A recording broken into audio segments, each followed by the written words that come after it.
Alhamdulillah wassalatu wassalam ala Rasulillah wa ala alihi wa sahbihi wa mawala. Rabbi shrah li sadri wa yassir li amri wahlul 'uqdatam min lisani yafqahu qawli.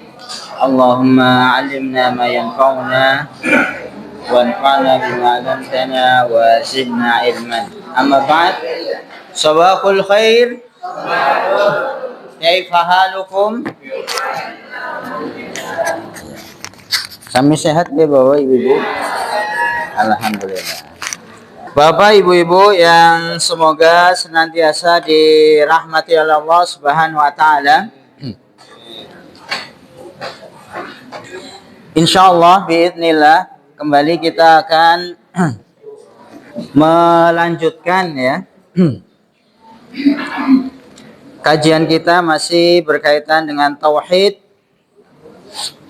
Kita masih membahas bab yang keberapa Bapak Ibu? Ketiga ya. Ya, yang ketiga masih berkaitan dengan keutamaan tauhid ya. Barang siapa mengamalkan tauhid dengan semurni-murninya ya, pasti masuk surga tanpa hisab. Ya. Terakhir itu kita membahas dalil yang dibawakan oleh penulis hadis ya, dalil dari hadis Nabi SAW. Betul ya? Hadis yang disebutkan oleh siapa? Husain bin Abdurrahman ya. Ini hadisnya lumayan panjang gitu ya. Di dalam hadis ini nanti dijelaskan atau Nabi SAW mengabarkan kepada kita akan ciri-ciri secara khusus gitu nggih. Akan ada 70.000 orang ya dari golongan umat Nabi Muhammad SAW yang itu akan masuk surga tanpa hisab, tanpa azab. Jadi Nabi kemudian menyebutkan ciri-cirinya langsung gitu ya. Terakhir kita sampai bertawakal. Yang mana ya? Yang ciri-ciri tadi. Oh, cari ciri-cirinya ya. Jadi kemarin kita sudah membaca ya bahwasanya di sini ada dua orang gitu ya, yaitu Husain bin Abdurrahman dan Sa'id bin Jubair. Ini halaman, kalau buku yang ini halaman 12, halaman 13 ya. Buku yang satunya halaman berapa? 26 ya. Jadi diriwayatkan si Husain bin Abdurrahman ini suatu ketika suatu malam dia bangun malam kemudian melihat ada bintang apa? Bintang jatuh kan gitu nggih. Kemudian beliau juga menyebutkan bahwasanya aku itu terbangun pada malam itu dan menyaksikan adanya bintang jatuh itu bukan karena lagi sholat, bukan kan gitu. Tetapi dalam kondisi kenapa? Kenapa Bapak Ibu? Ya, tersengat kala jengking ya, Masya Allah. Mungkin merasakan sakit gitu ya sehingga tidak bisa tidur ya karena tersengat kala jengking ya. Dan itulah yang kemudian menjadikan dia melihat apa bintang jatuh. Kemudian kan ditanya oleh siapa? Oleh Sa'id bin Jubair, apa yang mendorongmu untuk kemudian ya karena ketika di dalam kondisi apa namanya tersengat atau bahasa kita ya dientup gitu ya, dientup kala jengking. La haula wala quwata. Ini kan beracun ya. Apa yang dilakukan oleh Husain bin Abdurrahman? Maka aku meruqyah ya, meruqyah diriku, alias kemarin kita sebutkan meruqyah itu membacakan ayat-ayat Al-Qur'an alias orang itu mengobati sakit ya, itu dengan menggunakan ayat-ayat Al-Qur'an atau dengan menggunakan zikir-zikir atau doa-doa yang diajarkan oleh Nabi sallallahu alaihi wasallam ya. Ya, kemudian si Husain ini ditanya oleh Sa'id bin Jubair ya, apa yang menyebabkan dirimu itu melakukan ruqyah, mengobati ya sakit dengan cara apa? Membacakan tadi ayat Al-Qur'an. Maka dari hadis ini pun kita jadi tahu gitu ya, bahwasanya meruqyah ya, mengobati sakit dengan ruqyah itu sesuatu yang masyru' alias disyariatkan ya. Apa yang kemudian mendorong engkau melakukan itu? Maka disebutkan, aku berkata ya, dia menuturkan kepada kami hadis Buraidah ya, yang mengatakan apa? La ruqyata illa min ainin au humatin ya. Dapat ya ibu-ibu, bapak ya kalimatnya. La ruqyata illa min ainin au humatin. Yang artinya adalah tidak dibenarkan melakukan ruqyah kecuali karena ain atau terkena sengatan. Ain itu artinya adalah sebetulnya ya, ainun itu mata ya, ainun ya, itu artinya sebetulnya asalnya adalah mata. Maksudnya apa? Mata di sini adalah pandangan yang itu bisa mengakibatkan orang itu sakit ya. Jadi memang ada orang-orang yang memiliki pandangan tajam gitu ya, dan ketika dia memandang sesuatu dia takjub itu artinya apa ya, heran atau terpesona. Betul, takjub itu bisa artinya terpesona ya, akan keindahan sesuatu, atau melihat orang kok bagus temen gitu ya, atau cantik sekali. Ketika dia kemudian melihat itu tanpa kemudian mengucapkan barakallah, itu beberapa orang bisa kemudian mengakibatkan apa? Yang dilihat itu menjadi sakit. Ya.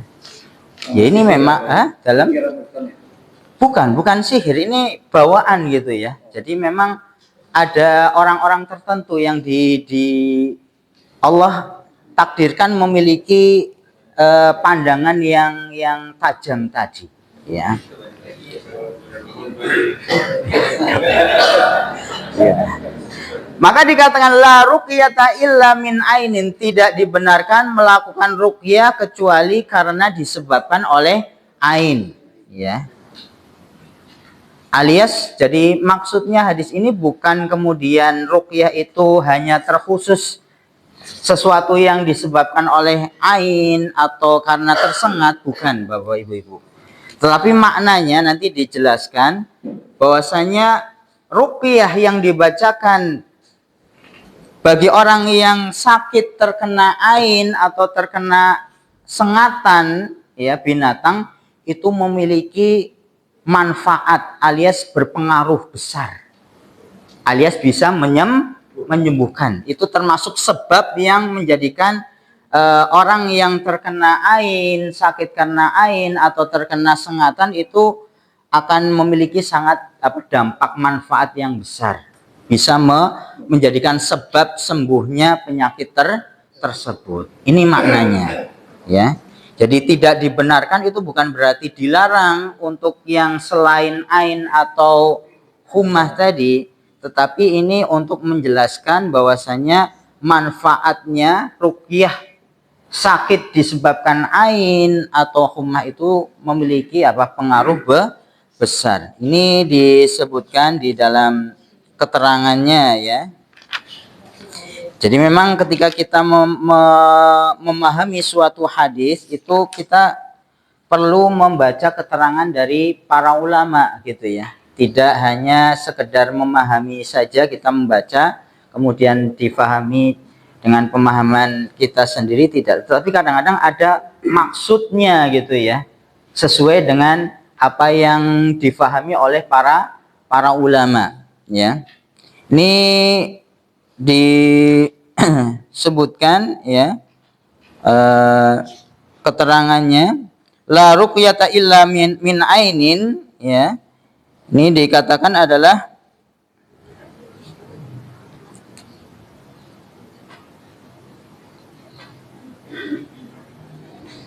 bahwasanya tadi ya hawa hadza yadullu ala anna ruqyah minal ain au hummah mufidah, ya.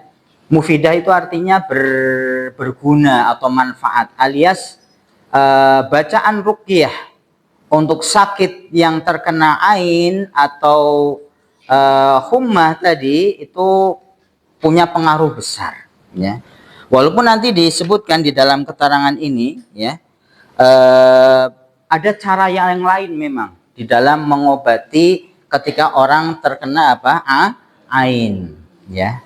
Mungkin bapak-bapak, ibu-ibu pernah melihat ya, ada anak kecil gitu ya, yang mungkin sangat awalnya sehat gitu ya, sehat. Kemudian ya kalau yang laki-laki yang ganteng sekali gitu ya, atau yang perempuan cantik sekali, tapi tahu-tahu nggak ada ya sebab alias penyakit apa, tahu-tahu apa sakit gitu ya, tahu-tahu bisa jadi ada ya menjadi kayak kelainan dan seterusnya, itu bisa jadi adalah sesuatu yang disebabkan oleh ain, ya. Apakah ain itu termasuk sesuai keterangan pengaruh jarak? Ya. Ya, itu beda. Kesurupan nanti itu lebih kepada masahul jins, ya. Kesurupan itu lebih kepada dirasuki oleh jin, ya. Tapi kalau ain ini beda. Ain itu memang itu tadi pandangan yang apa namanya berpengaruh, ya. Bisa karena ta'ajub tadi, atau karena kalau di sini pengaruh jahat adalah ada hasad, ya. Pandangan-pandangan iri, dengki gitu ya. Itu bisa berpengaruh, ya. Tapi tidak semua orang, ya. Tidak semua orang kemudian punya pandangan yang tajam itu, ya. Apakah juga bisa karena sudah melihat sesuatu, ya. Tiba-tiba di tempat lain sesuatu itu muncul di tempat yang disinggahi. Contoh saya itu pernah ikut di Natal. Ketika mampir ke warung, itu bilang bahwa itu ada singa. Loh, singa kok duduk di sini? Nah, kebetulan dua-duanya tahu, Pak. Iya. Saya umur 3 tahun, dan satu umur 5 tahun. Apakah itu termasuk? Ya. Tapi itu tidak menimbulkan apa? Tidak menimbulkan. Setelah itu orang tuanya malah ketakutan. Itu aja kita. Ya, wallahu taala alam bisawab. Memang ada beberapa riwayat gitu ya. Ada orang yang kemudian itu bisa jadi adalah jin, yang dia lihat adalah jin, ya. Jin yang kemudian orang itu bisa melihat, ya. Tidak, dia jin itu kan kadang-kadang bisa menampakkan diri kan gitu ya. Atau itu bisa dilihat hanya oleh beberapa orang, karena jin itu menampakkan dirinya untuk orang tertentu, ya.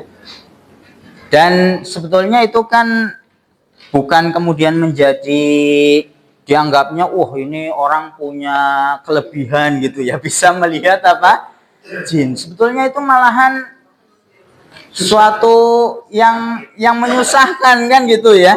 Orang bisa melihat sesuatu yang harusnya tidak nampak kan gitu. Karena makna jin itu sendiri kan sesuatu yang apa? Sesuatu yang tidak terlihat, ya.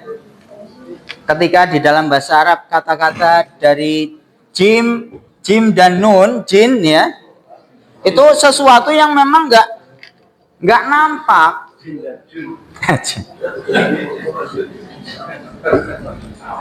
Contoh yang lain pokoknya kata-kata apa aja, janin, ya. Janin, itu kan jin dan nun juga.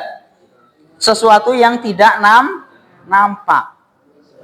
Maka ketika sesuatu yang aslinya nggak nampak kok orang bisa melihat itu ya sebetulnya adalah apa ya, bukan kelebihan. Maka nanti perlu bisa diruqyah juga gitu ya. Diruqyah supaya tadi orang itu kembali ya normal, dalam artian tidak melihat sesuatu yang memang tidak terlihat ya. Itu ya. Ada punya adat itu pejabat punya yang itu lihat jin, Pak. Lihat jin. Itu anaknya terlalu keras jiwanya. Iya. Itu ada apa, Pak? Ya, wallahu taala alam, itu bisa jadi memang ada sesuatu yang mengganggu di dalam jiwanya, ya. Ada tadi jin yang bisa jadi mengganggu seseorang, ya. Yang disebutnya tadi mashur, sesuatu yang apa namanya, ya kalau bahasa kita ya itu kesurupan itu. Ya. Jadi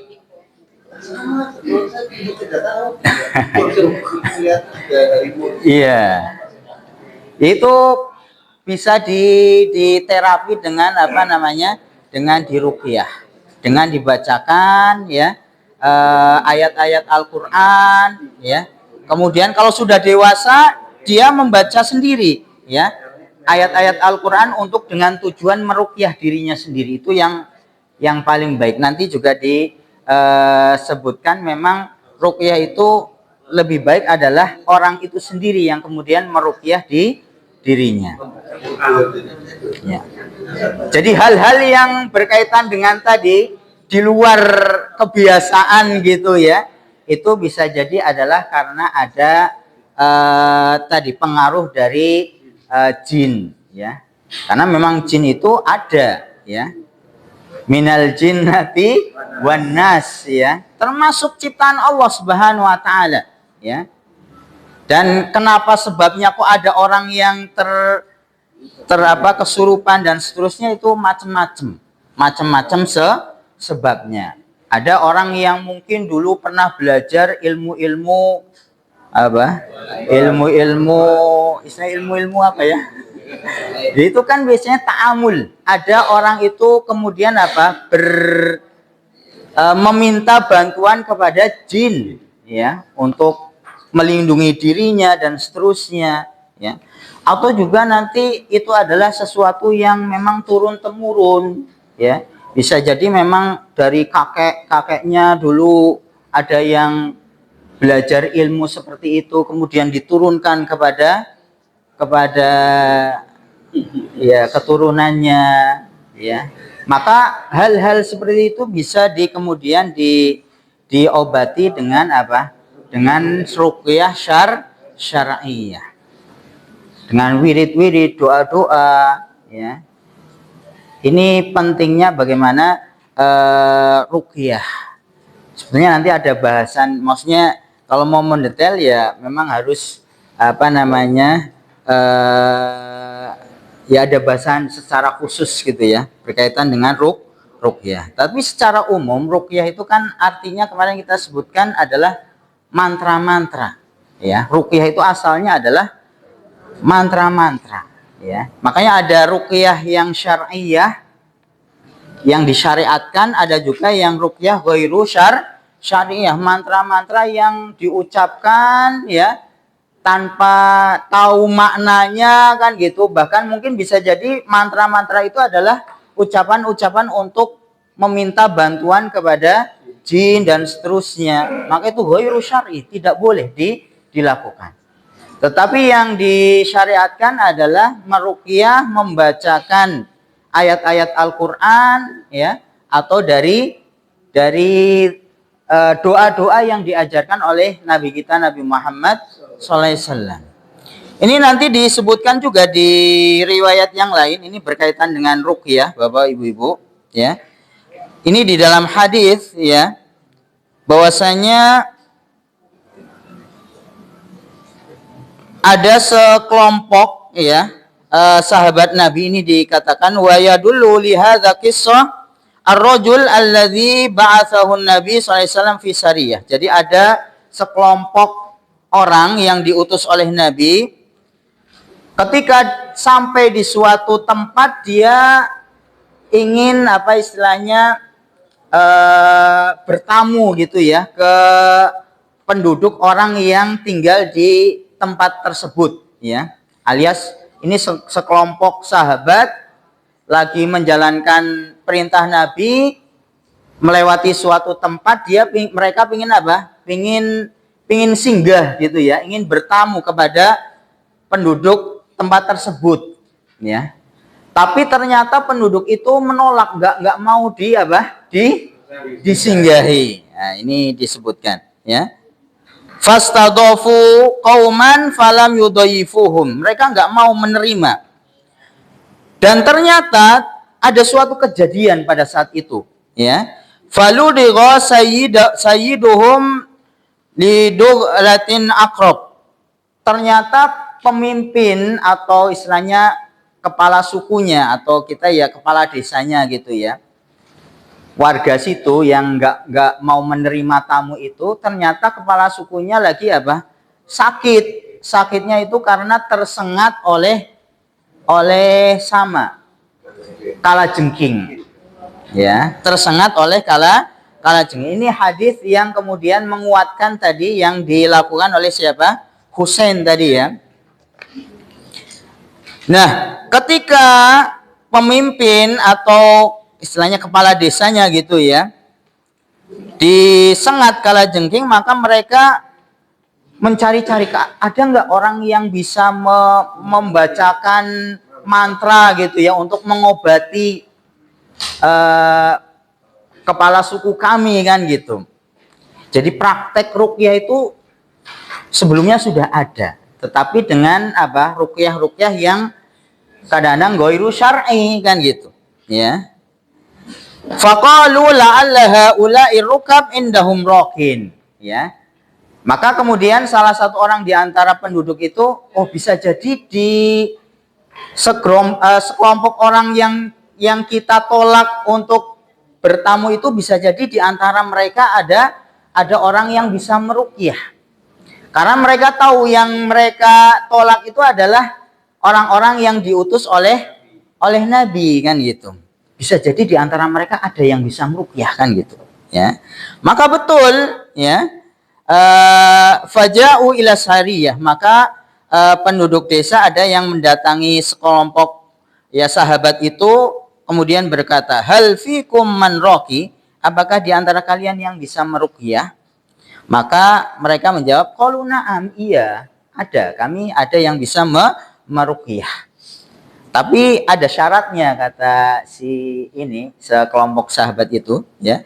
Walakin la narqi lakum illa bi syai'in minal ghanam. Kami enggak akan meruqyah kecuali kami diberi upah apa? Seekor kambing. Ya. Kami enggak mau meruqyah. Wong tadi kita mau bertamu kok malah ditolak. Ya wis, kalau kami diminta meruqyah, kami mau meruqyah, tetapi imbalannya apa? Seekor kambing ya. Faqala nu'tikum, maka penduduk desa itu mengatakan, iya, nanti kami kasih gitu ya. Nah, fakta ta'ulahum minal ghamam, bahkan kemudian diberi ya beberapa ekor kambing ya. Kemudian summa dzahaba ahaduhum yaqra'u alaihi al-Fatihah, maka salah seorang dari sahabat itu mendatangi kepala desa itu ya, yaqra'u alaihi al-Fatihah. Apa yang dilakukan? Meruqyah dengan membaca surat Al-Fatihah. Berapa kali dibacanya? Ini disebutkan, diriwayatkan, qara'aha salasan aw sab'an. Dia membacanya 3 sampai 7 kali. Ya, ini di dalam hadis disebutkan ya. Yang dibacakan adalah surat Al-Fatihah. Jadi enggak hanya sekali, tetapi diulang-ulang. Apa yang terjadi? Nah, ini disebutkan di dalam hadis. Faqama faka'annama nasyata min iqal. setelah dibaca 3 sampai 7 kali, maka si kepala desa itu dia bangun seketika seperti tidak merasakan sakit sebelumnya. Ya, alias langsung apa? Sembuh. Tadi kita ini hadis untuk menguatkan tadi ya, bagaimana yang namanya la ruqyah illa fi apa? Illa min ainin au humatin ya. Tidak ada ruqyah kecuali pada penyakit ain atau sengatan tadi. Maksudnya adalah memang bacaan ruqyah itu memiliki faedah, pengaruh yang besar di dalam sebab menjadi sebab kesembuhan penyakit yang disebabkan oleh ain atau oleh humma ya. Ini faqama ka'annama nasyata min iqal ya. Yang awalnya kayak orang nggak bisa bangun gitu ya, dia tahu-tahu bisa berdiri gitu ya, kuat seperti nggak sakit sebelumnya. Fantafa'a alladhi bi qiraatiha ya. Maka tadi orang yang tersengat itu dia bisa sembuh disebabkan oleh bacaan ruqyah. Maka ketika pulang ini sekelompok sahabat itu kembali ke Madinah, kemudian kan diceritakan perkara itu, kejadian itu kepada siapa? Kepada Nabi sallallahu alaihi wasallam. Bahkan Nabi mengatakan apa? Wa ma yudrika annaha ruqyah. Dari mana kalian itu kok tahu kalau surat Al-Fatihah itu bisa dijadikan untuk ruqyah? Alias Nabi itu kemudian menyetujui ya, membenarkan apa yang dilakukan oleh sahabat tersebut, meruqyah dengan surat Al-Fatihah. Maka nanti para ahlu tafsir gitu ya, itu menyebutkan bahwasanya termasuk nama dari Al-Fatihah, surat Al-Fatihah itu adalah surat untuk meruqyah. Surat untuk meruqyah. Dan alhamdulillah insyaallah kita semua hafal gitu nggih, surat Al-Fatihah. Jadi kalau umpamanya ada yang sakit ya, terkena apa namanya? Sengatan atau yang lain Bapak Ibu, penyakit yang lain. Jadi la ruqyah di sini tadi seperti kita sebutkan, keterangan para ulama itu bukan membatasi bahwasanya ruqyah itu hanya untuk dua sakit ini ya, tetapi bisa untuk yang lainnya.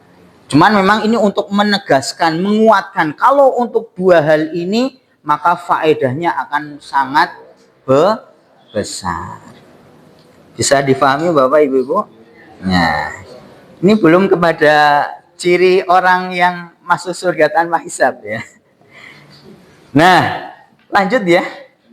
Masih ya. Ya. Ya. Oke, monggo. Apakah itu termasuk yang menjadi dasar kalau mendoakan orang sakit itu Al-Fatihah gitu? Apa seperti itu di Al-Fatihah ya. Kayaknya nggak hanya di momen itu saja ya, banyak momen gitu ya, sedikit-sedikit Al-Fatihah. Jadi gini Bapak Ibu, jadi surat Al-Fatihah itu tidak surat yang sangat agung ya. Al-Fatihah itu surat yang sangat agung ya. Bahkan dikatakan memang surat Al-Fatihah itu pokok-pokok yang ada di dalam Al-Quran itu terdapat di dalam surat Al-Fatihah. Ya berkaitan dengan tauhid ya ada, berkaitan dengan apa namanya syariat, perintah juga ada. Kemudian berisi tentang kisah ya, cerita itu juga ada. Ya. Jadi memang dikatakan Al-Fatihah itu kan umul kitab ya, induknya Al-Quran, karena memang di dalamnya itu apa namanya terkandung pokok-pokok inti-inti yang ada di dalam Al-Quran ya. Jadi memang kita tidak menyangkal gitu yang namanya Al-Fatihah itu adalah surat yang agung kan gitu ya. Bahkan tadi salah satunya adalah prakteknya itu dibacakan untuk meruqyah. Ya. Namun, nah ini namun di dalam pengamalannya, apakah kemudian setiap momen ya ketika kita ada suatu kejadian gitu ya, apakah kita sedikit-sedikit Al-Fatihah seperti itu, maka itu sebetulnya tadi bagian dari ijtihad seseorang kan gitu ya, bukan dari contoh Nabi. Dan para sahabatnya juga tidak setiap momen mesti Al-Fatihah, tidak ya. Dan ini kan menjadi apa? Menjadi penjelasan. Kalaulah Nabi dan para sahabat itu menganggap ya setiap momen itu mesti dibacakan Al-Fatihah, mesti mereka apa? Melakukan itu kan gitu. Tetapi tidak ada praktek dari Nabi atau para sahabat. Ya. Kalaulah kemudian mereka di dalam orang Iyadatul Marid ya, mengunjungi orang yang sakit, kemudian dia mendoakan langsung, atau kemudian dia meruqyah dalam artian dia dengan cara memegang tempat yang sakit, orang yang sakit itu kemudian membaca Al-Fatihah, itu jelas ada prakteknya langsung seperti itu. Tetapi ketika bersama-sama kemudian Al-Fatihah, wallahu ta'ala alam, saya tidak pernah mendapati contoh langsung seperti itu prakteknya ya. Jadi di dalam prakteknya pun kita juga mengikuti apa yang sudah dicontohkan oleh Nabi. Sekali lagi, bukan kemudian merendahkan keutamaan dari surat Al-Fatihah, tetapi di dalam prakteknya pun kita juga mempraktekkan apa yang dicontohkan oleh Nabi. Maka di dalam hadis itu secara jelas Nabi kemudian menyetujui ya praktek sahabat itu ketika ada yang sakit langsung dibacakan kepada yang sakit itu surat Al-Fatihah, bahkan tadi dikatakan 3 sampai 7 kali. Apakah itu batasannya? Enggak.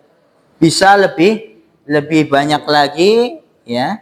Dan tentunya dengan keyakinan.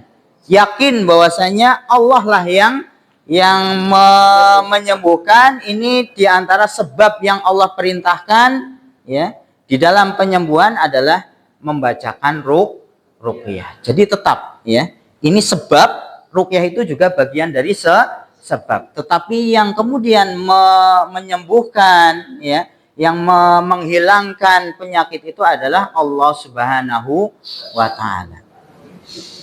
Gitu nggih, Pak. Jadi memang prakteknya tidak pernah disebutkan sedikit-sedikit momen apa gitu ya, Al-Fatihah. Ya kita tidak memungkiri Al-Fatihah itu sangat mulia. Tetapi prakteknya pun ya itu juga saya belum mendapati gitu ya Nabi kemudian mempraktekkan seperti itu. Ya, kita lanjut nggih Bapak Ibu-ibu. Nah, ini kemudian Said pun berkata, ya, sungguh, kita lanjutkan ini ya di bawahnya. Sungguh telah berbuat baik orang yang mengamalkan apa yang telah dia dengar. Jadi Said ini memuji apa yang dilakukan oleh Husain bin Abdurrahman ya. Jadi kan ada dua orang ya, ada Husain bin Abdurrahman ya.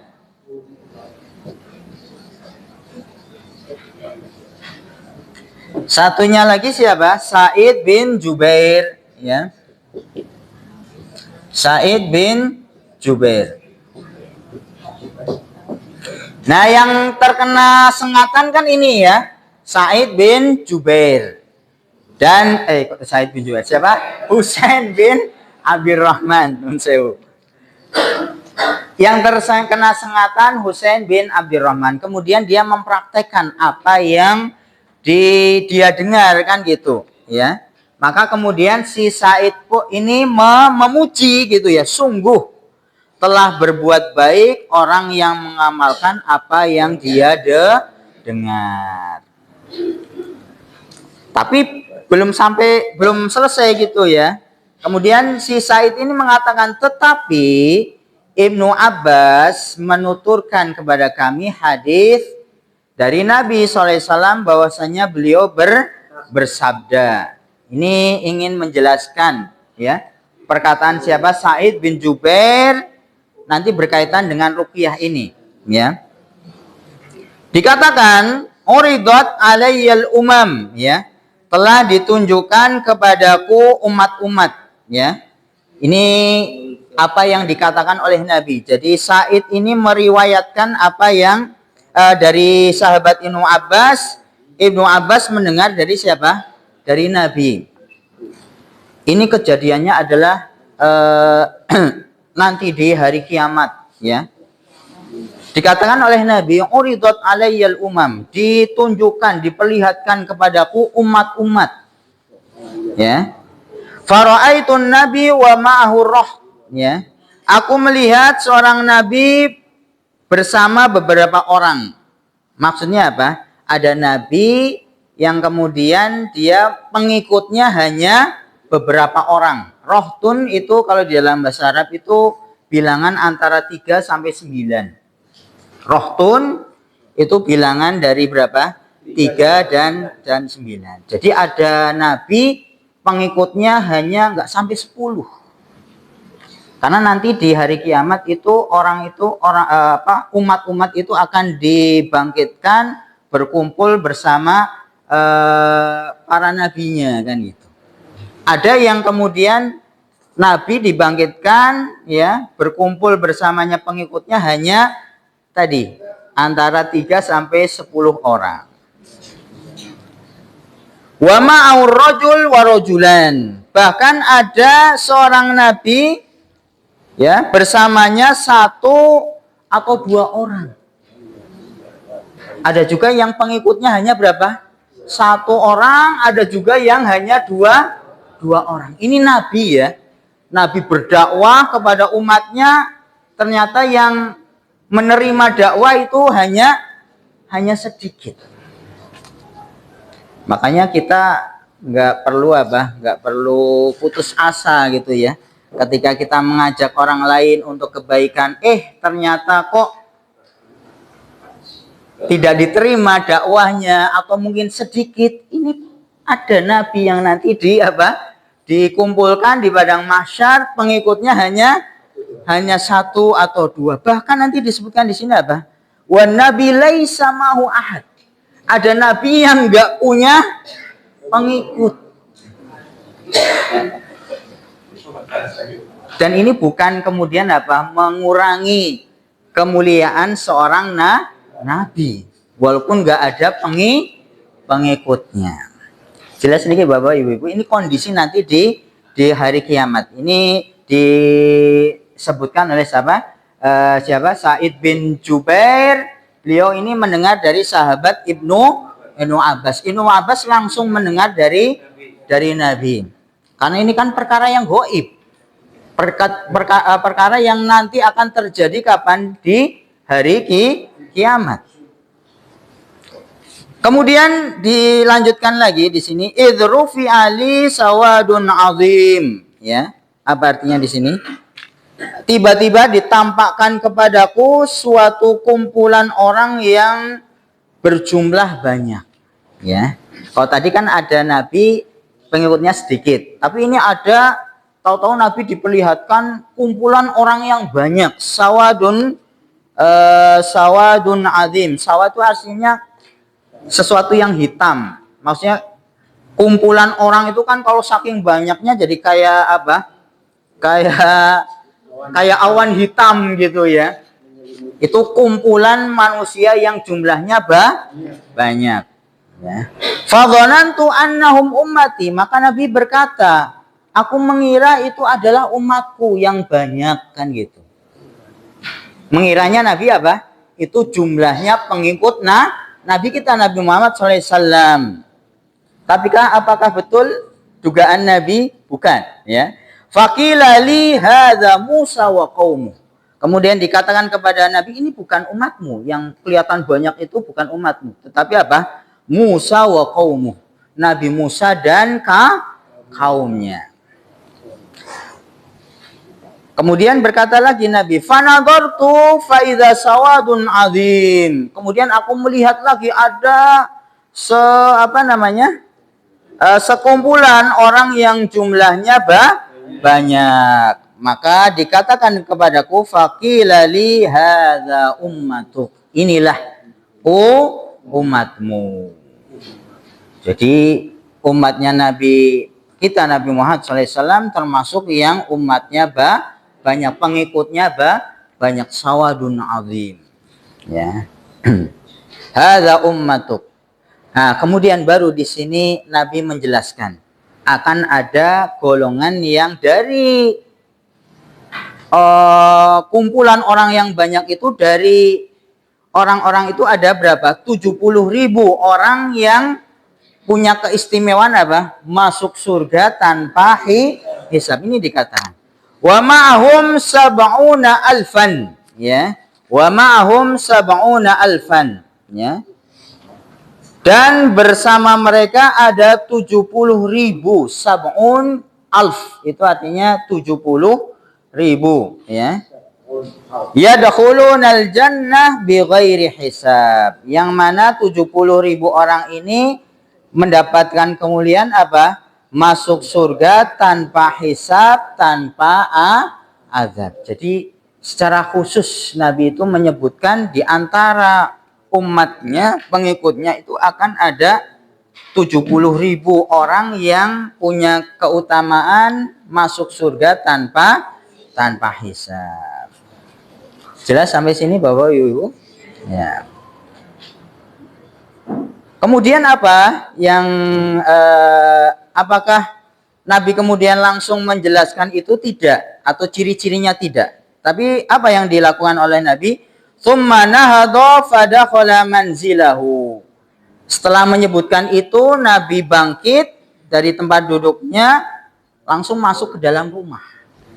Ketika menyebutkan hadis itu akan ada 70.000 orang yang masuk surga tanpa hisab, tanpa azab, Nabi tahu-tahu langsung bangun terus masuk ke dalam rumah. Nah, ini kan menjadikan orang-orang penasaran kan gitu ya. Kira-kira siapa ini yang termasuk 70.000 orang itu kan gitu. Nah, maka ini dikatakan fakhadhan nasu fi ulaik, ya. Ini artinya apa? Maka orang-orang pun memperbincangkan tentang siapa ini orang-orang yang bisa masuk surga langsung gitu ya, tanpa hisab. Jadi para sahabat itu heboh gitu ya, alias ya kepo gitu ya, saling bertanya, kira-kira siapa ini yang tadi dikatakan oleh Nabi punya keistimewaan masuk surga tanpa hisab, 70.000 orang itu, ya. Kemudian faqala ba'duhum, maka ada yang berpendapat gitu ya, fala'allahum alladzi sahibu Rasulullah. Ya, bisa jadi 70.000 itu adalah orang yang menemani Nabi. Ya, ini dikatakan apa?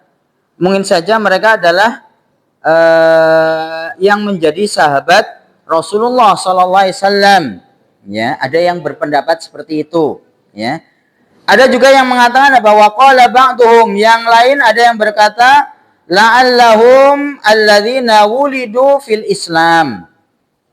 Ada yang berpendapat bisa jadi orang yang memang dari lahir sudah Islam. Karena kebanyakan sahabat itu kan lahirnya bukan dalam keadaan Islam, ya. Ya baru dewasa, baru masuk Islam kan gitu.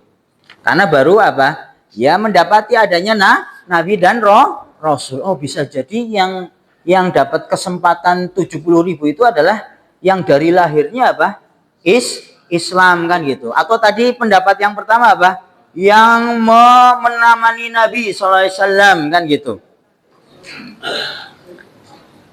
Jadi saling apa? Saling ya menduga-duga kan gitu, ya.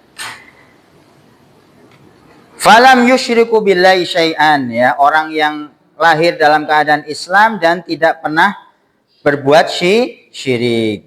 Wa dzakaru asya, dan ada lagi pendapat-pendapat yang lain. Kemudian apa? Fa kharaja alaihim rasul. Maka Nabi kemudian keluar dari rumahnya, ya. Fa akhbaruhu, kemudian mengabarkan, memberitahukan ciri-ciri dari 70.000 golongan tersebut, ya, 70.000 orang tersebut. Apa yang dikatakan oleh Nabi atau apa ciri-ciri mereka? Maka disebutkan faqala humul ladzina la yastarqun, ya. Yaitu mereka orang-orang yang la yastarqun. Apa artinya la yastarqun? Tidak minta diruqyah. Jadi yang pertama apa Bapak Ibu-ibu? Tidak minta diruqyah. Tidak meminta, ya. Tidak meminta untuk diruqyah. Tapi kalau ada orang tahu-tahu menawarkan diri, mau nggak kamu saya ruqyah? Hah? Ya boleh, ya boleh. Dan itu tidak termasuk yang ini di dalam hadis la yastarqun. Jadi memang bunyi lafalnya yastarqun itu istarqa itu artinya adalah meminta. Seperti umpamanya yang mirip adalah kata-kata istighfar, yastaghfir itu kan meminta diampuni, ya. Beda kalau ghafaro itu mengampuni, kalau istighfar itu meminta. Nah, itu nanti kalau kita belajar bahasa Arab ada model-modelnya gitu, ya. Dari satu kata nanti ada turunan-turunannya dan itu maknanya juga berbeda-beda, ya. Kalau rokoyarki itu ini rokoyarki yarki itu artinya meruqyah. Orang meruqyah. Tapi kalau istarqa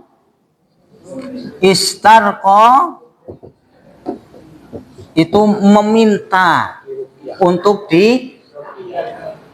diruqyah. Istarqa yastarqi, ya. Beda, ya. Meruqyah berarti kitanya yang membacakan kepada orang lain. Kalau istarqa itu kita minta kepada orang lain supaya orang lain meruqyah. Karena ini nanti ada kaitannya dengan bagaimana sikap tawakal yang benar alias yang total kepada Allah. Itu orang tidak kemudian meminta kepada orang lain untuk meruqyah dirinya. Jadi yang pertama adalah apa? Tidak meminta untuk diruqyah. Masih berapa menit? Habis, ya. Ya 5 menit, ya. Tadi saya terlambat, ya.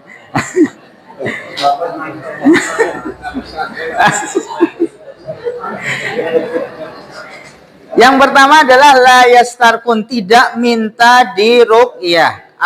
Kemudian yang kedua Nabi mengatakan wala yaktawun. Kemarin kita sebutkan apa la yaktawun? Tidak minta dikai, ya, tidak minta atau meminta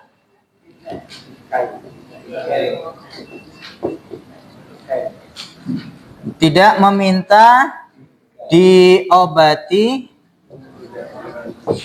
dengan kai, ya. Kai kemarin kita sebutkan adalah pengobatan dengan benda panas, ya. Layak tahun minta untuk dikai. Kemudian yang ketiga adalah wala yatatoyyarun, ya. Apa wala yatatoyyarun Bapak Ibu? Kemarin tidak bertatoyur, ya, tidak bertatoyur. Kemarin kita sebutkan tatoyur itu artinya adalah orang tasyaum, ya, menganggap sial dengan sesuatu hal, ya. Bisa jadi dengan waktu, ya, atau dengan seseorang. Wah, ini nek jenengan teka toh mesti dadi sial. Ini tasyaum tidak boleh, ya. Atau dengan waktu, ya, ini hari tertentu, Rabu Kelabu atau macam-macam. Itu tasyaum, ya. Atau apa? Dengan warna-warna tertentu, ya. Wah, ini tempat, ya. Ini kalau di ujung jalan atau ditusuk sate, ini penghuninya akan mendapatkan kesialan, musibah. Ini adalah tatoyur. Keyakinan yang tidak berdasar, yang itu tidak boleh dilakukan di dalam syariat kita. Ya. Atau yang lain apa? Ya, yang sering punya tanggal tertentu, ya. Oh, ini jangan di bulan Suro atau ini adalah kebiasaan orang jahiliyah zaman dahulu. Dan datangnya syariat Islam itu kemudian menghapus keyakinan-keyakinan yang tidak berdasar itu dan kemudian menggantungkan segala halnya itu kepada siapa? Kepada Allah yang mendatangkan manfaat, orang kemudian mendapatkan nikmat, kemudahan itu adalah Allah Subhanahu wa ta'ala. Atau ketika orang kemudian di pas hari tertentu dia terdapat musibah gitu, ya, kembalikan kepada siapa? Allah Subhanahu wa ta'ala, bukan kemudian ditujukan kepada tadi warna, waktu atau nomor tertentu. Semuanya itu adalah dari Allah Subhanahu wa ta'ala. Itulah sikap tawakal, ya. Jadi Nabi menyebutkan 3 hal ini, ya. La yastarqun, tidak meminta untuk diruqyah, wala yaktawun, tidak minta diobati untuk dengan kai, wala yatatoyyarun, dan tidak kemudian bertatoyur tadi, ya. Beranggap sial dengan suatu hal, ya. Wa ala rabbihim yatawakkaluna, ini. Dan mereka bertawakal, berserah diri, ya, total kepada Allah Subhanahu wa ta'ala. Ini kan sebetulnya kembali kepada yang kita pernah sebutkan di awal. Syarat orang yang memurnikan tauhid kan ada 3. Masih ingat? Apa yang pertama? Al-ilm, kemudian apa? Ada tunduk, ya, yakin, kemudian tundukkan al-inqiyad. Ya, ini orang di dalam tidak melakukan tadi ruqyah, meminta untuk diruqyah, tidak meminta diobati dengan kai, tidak bertatoyur, ini adalah bentuk apa? Inqiyad, ya, ketundukan, pasrah yang total hanya kepada Allah Subhanahu wa ta'ala, meyakini betul apa yang dia dapatkan, apa yang akan mendatangkan manfaat dan madharat, itu semuanya adalah dari Allah Subhanahu wa ta'ala. Itulah tahqiq at-tauhid. Orang bisa memurnikan tauhid, di antaranya adalah ini penulis membawakan dalil ini menunjukkan orang yang tidak melakukan hal-hal ini, dia adalah orang yang betul-betul berserah diri gitu, ya, tunduk kepada Allah Subhanahu wa ta'ala. Wallahu ta'ala alam bisawab. Mungkin sampai di sini dulu, ya, Bapak Ibu, ya. Ini tapi sudah mulai di hadis ini jelas gitu, ya. Nabi menunjukkan cirinya, tanda-tandanya orang yang nanti mendapatkan keistimewaan masuk surga tanpa hisab. Jadi ada 70.000 golongan tadi.